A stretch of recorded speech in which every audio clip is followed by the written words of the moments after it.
Hello and welcome to Pushing Back, Ukraine Daily Brief. As the war enters its 757th day, these are the main developments from the past 24 hours.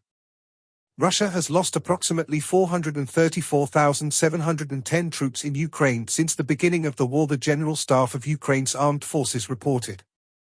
The number, which has not been independently verified, includes 870 casualties over the past day.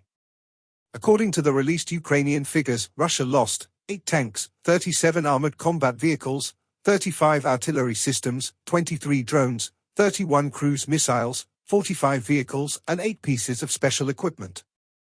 Estonia announced another package of military aid to Ukraine valued at €20 million. The package includes recoilless anti-tank guns, explosives, various types of artillery ammunition, gas masks, sniper equipment, smaller caliber ammunition and more. The update from the General Staff of the Armed Forces of Ukraine. There were 67 combat engagements.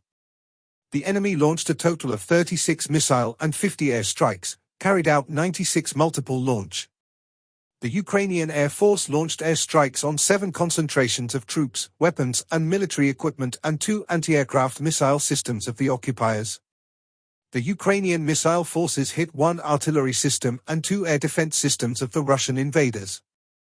In its latest intelligence update, the UK's Ministry of Defence reports Russia launched a major air strike against Kiev, Ukraine on March 21, 2024. This was the first major long-range aviation strike in over a month. The attack likely involved resource limitations due to sanctions and Ukrainian defences. Russia is expected to continue these strikes to pressure Ukraine.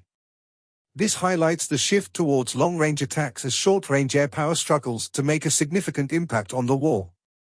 In its latest intelligence update, the Institute for the Study of War. The Russian military command appears to be forming reserves capable of sustaining ongoing offensive operations in Ukraine, but these reserves are unlikely to be able to function as cohesive large-scale penetration or exploitation formations this year. Russian offensive tactics will likely increasingly pressure Ukrainian defenses as long as delays in Western security assistance persist. Russian forces conducted a larger series of missile strikes targeting Kiev city on the night of March 20 to 21.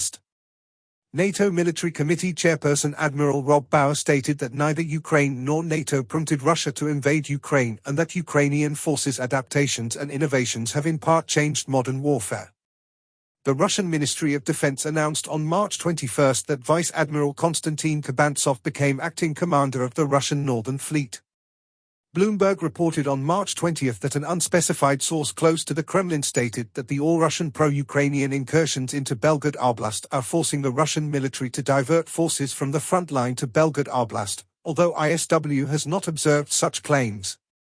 U.S. sanctions continue to influence the financial sector in post-Soviet countries, as 2 banks in Kazakhstan recently banned the use of Russia's Mir national payment system to prevent secondary sanctions.